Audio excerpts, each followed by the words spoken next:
Bayangin kamu baru pulang ke apartemen, buka pintu, dan tiba-tiba ada orang asing berdiri di dalam unit kamu.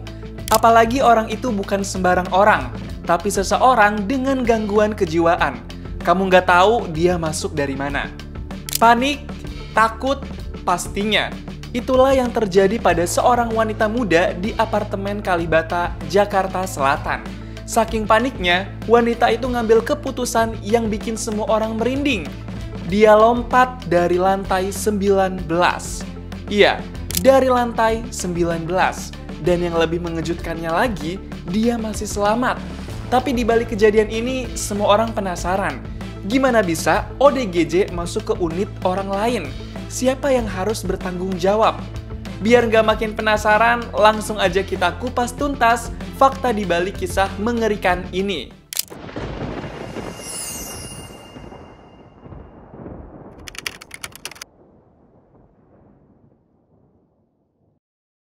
Balik lagi di channel Istana Media. Kali ini kita akan bahas sebuah kasus yang bikin semua orang merinding sekaligus keheranan. Hari itu tampak seperti biasanya. Seorang wanita muda baru kembali ke apartemennya di kawasan Kalibata, Jakarta Selatan. Tapi dalam hitungan detik, semuanya berubah jadi mimpi buruk. Waktu dia masuk ke dalam unitnya, di sana berdiri seorang pria asing. Bukan tamu, bukan tetangga, tapi seorang ODGJ alias orang dengan gangguan jiwa. Tanpa sempat berpikir panjang, segala rasa panik menguasai dirinya. Dan yang terjadi setelah itu bikin semua orang tercengang. Seperti apa kisah selengkapnya? Gak lama-lama, mari kita breakdown sekarang. Insiden ini berawal ketika seorang wanita muda yang berinisial A lupa mengunci pintu unitnya. Saat itu, A hendak menemui pihak pengelola karena unitnya mati listrik.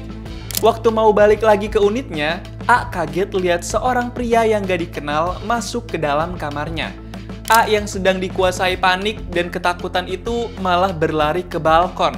Saat dirasa gak ada pilihan lain, A akhirnya nekat lompat ke bawah dan tersangkut di atap sebuah kios.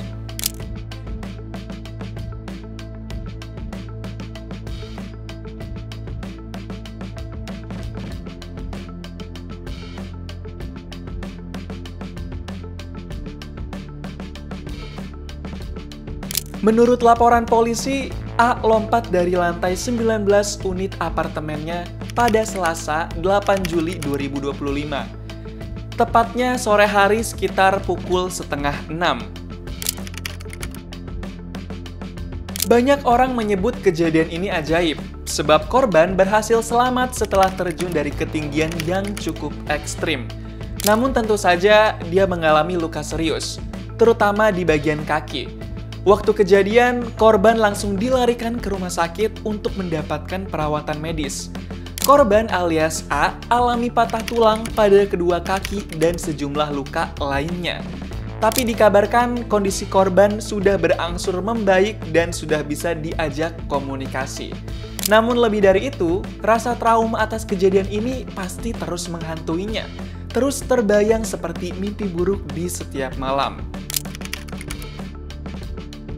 Pelaku yang memicu kejadian ini diketahui adalah seorang pria berinisial MAJ, warga negara Afghanistan yang berdasarkan sebuah dokumen dinyatakan alami gangguan jiwa. MAJ bukanlah penghuni asli, tapi dia memang sudah beberapa hari tinggal bersama kakaknya di apartemen tersebut. Usut punya usut, sang kakak yang baru pulang dari Australia sengaja menjemput MAJ dari RSJ di kawasan Serpong karena rindu ingin bertemu. Pada pihak RSJ, kakak MAJ menjamin untuk menjaga sang adik selama tinggal bersamanya di apartemen. Tapi saat masuk ke unit A, sang kakak mengaku lupa mengunci pintu sehingga MAJ berhasil keluar. Diketahui juga, MAJ sering masuk ke unit lain jika setiap pintu tidak dikunci penghuninya. Dia juga kerap kali mengikuti orang lain yang berpapasan dengannya. Setelah kejadian, kakak wanita dari pria ODGJ asal Afghanistan tersebut membawanya kembali ke RSJ untuk menjalani perawatan. Akibat insiden yang terjadi ini, keluarga MAJ akan bertanggung jawab segala kerugian korban, mulai dari pengobatan hingga penggantiannya biaya lain-lainnya.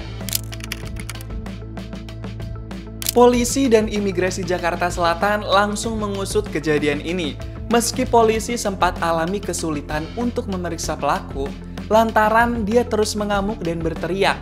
Imigrasi Jakarta Selatan mengungkapkan WNA asal Afghanistan yang saat ini sedang dirawat di RSJ adalah pemegang kartu UNHCR aktif. Sementara pihak polisi sudah memastikan tidak ada indikasi pidana, termasuk dugaan kekerasan, pencurian, atau pelecehan seperti yang sudah beredar di media sosial. Nggak hanya itu, polisi juga menyebut bahwa pria ODGJ tersebut dalam kondisi berpakaian lengkap saat kejadian. Bisa dikatakan pria itu nyasar karena diketahui sering membuntuti orang lain dan asal masuk aja. Korban lompat dari lantai apartemennya murni karena kaget dan panik saat mengetahui ada orang asing dalam unitnya. Pihak keluarga korban yakni A dan keluarga MAJ yang merupakan warga negara Afghanistan telah sepakat untuk menyelesaikan insiden ini secara kekeluargaan. Kedua belah pihak sepakat bahwa kejadian ini terjadi bukan karena unsur kesengajaan atau niat jahat, melainkan murni karena kondisi mental yang tidak stabil dari MAJ, yang kemudian menimbulkan kepanikan ekstrim pada korban. Namun, sebagai bentuk pertanggungjawaban, pihak keluarga MAJ akan menanggung semua biaya pengobatan di rumah sakit, termasuk penggantian dan sebagainya. Peristiwa mengejutkan ini bukan cuma soal aksi nekat seorang wanita yang panik, tapi juga membuka mata kita akan banyak hal penting yang selama ini mungkin luput diperhatikan. Mulai dari isu kesehatan mental, keamanan lingkungan, sampai pentingnya kepedulian sosial di tengah gaya hidup yang individualis. Kasus ini terjadi bukan tanpa alasan, ada banyak faktor yang saling berkaitan. Dari kondisi pelaku yang ternyata adalah ODGJ, riwayat perawatan di RSJ, hingga lemahnya sistem pengawasan pasca rawat inap. Belum lagi soal keamanan apartemen yang seharusnya bisa mencegah kejadian seperti ini sejak awal. Karena itu, dari kejadian ini kita bisa menarik beberapa pelajaran penting. Bukan untuk menyalahkan siapapun, tapi agar kejadian serupa tidak terulang di tempat lain. Apa saja yang bisa kita pelajarin? Pertama, kesehatan mental bukan cuma soal sembuh dan pulang, tapi soal pengawasan jangka panjang. Fakta bahwa pelaku MAJ yang sebelumnya sempat dirawat di RSJ menunjukkan bahwa pihak keluarga sudah berusaha melakukan perawatan. Namun yang perlu digarisbawahi, keluarnya pasien dari rumah sakit jiwa bukan berarti selesai dan sembuh total. Justru setelah pulang, pengawasan dan tanggung jawab keluarga harus lebih ketat. Dalam kasus ini, MAJ dijemput oleh kakaknya yang baru pulang dari Australia dan menjadi penjamin untuk membawa MAJ tinggal di apartemen. Namun sayangnya, pengawasan saat tinggal di apartemen ini tidak dilakukan secara optimal, hingga akhirnya menyebabkan peristiwa ini terjadi. Ini jadi pengingat bahwa kembalinya pasien ODGJ ke lingkungan masyarakat harus melalui evaluasi ketat dan pendampingan yang konsisten, bukan sekedar formalitas tanda tangan sebagai penjaminnya. Kedua, sistem keamanan apartemen tidak cukup hanya andalkan CCTV dan satpam. Kejadian ini melihatkan celah besar dalam sistem keamanan apartemen. Meski MAJ bukan penghuni tetap, tapi kondisinya sebagai pasien RSJ dengan resiko tertentu tidak ditindaklanjuti oleh pengelola apartemen dengan kebijakan khusus. Harusnya ada sistem khusus yang mengawasi penghuni dengan latar belakang seperti ini. Entah melalui laporan rutin dari keluarga, batasan akses tertentu, atau protokol keamanan ekstra. Ketiga, warga perlu saling pantau dan peduli. Kalau tetangga atau warga lain sempat menyadari bahwa MAJ mengalami gangguan mental dan beresiko, harusnya ada sistem pelaporan yang jelas dan berani. Tapi realitanya banyak penghuni yang memilih diam dan menghindari konflik.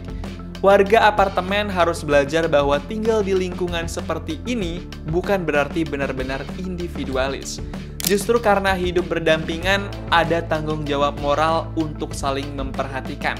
Terutama kalau ada yang menunjukkan perilaku tidak wajar atau berpotensi membahayakan. Keempat, jangan remehkan respons panik. Saat mendapati pria asing masuk ke unitnya, korban merasa ketakutan luar biasa dan tidak tahu harus berbuat apa. Hingga akhirnya nekat lompat dari lantai 19. Ini bukan sekedar keputusan spontan, tapi reaksi dari kondisi panik akut yang nggak bisa dikendalikan. Korban tidak sedang lebay, tapi mengalami disorientasi karena merasa nyawanya terancam. Hal ini menunjukkan pentingnya edukasi pertolongan pertama psikologis. Minimal penghuni tahu harus lari kemana, minta bantuannya ke siapa, dan bagaimana menenangkan diri dalam situasi darurat. Edukasi ini bisa dilakukan oleh pengelola melalui pelatihan berkala atau situasi kejadian darurat. Kejadian ini bukan sekedar kisah satu orang panik lalu melompat dari lantai 19. Ini adalah alarm keras bahwa ada hal-hal mendasar yang masih belum beres di sekitar kita. Mulai dari minimnya pemahaman masyarakat tentang ODGJ, lemahnya sistem pengawasan pasca perawatan, sampai celah keamanan di lingkungan tempat tinggal. Semuanya berkontribusi menyebabkan kejadian ini terjadi. Meski kasus ini berakhir secara kekeluargaan, bukan berarti semuanya selesai. Justru disitulah seharusnya kita mulai bertanya, apa yang bisa kita perbaikin? Bagaimana caranya agar kejadian seperti ini tidak terulang lagi? Karena keselamatan di tempat tinggal bukan cuma soal kunci pintu, tapi juga soal rasa aman secara fisik, mental, dan sosial. Gimana menurut kamu? Haruskah pasien ODGJ yang baru keluar dari RSJ diawasi lebih ketat? Tulis pendapatmu di kolom komentar ya. Jangan lupa untuk like, subscribe, dan nyalakan loncengnya agar kamu nggak ketinggalan video berikutnya.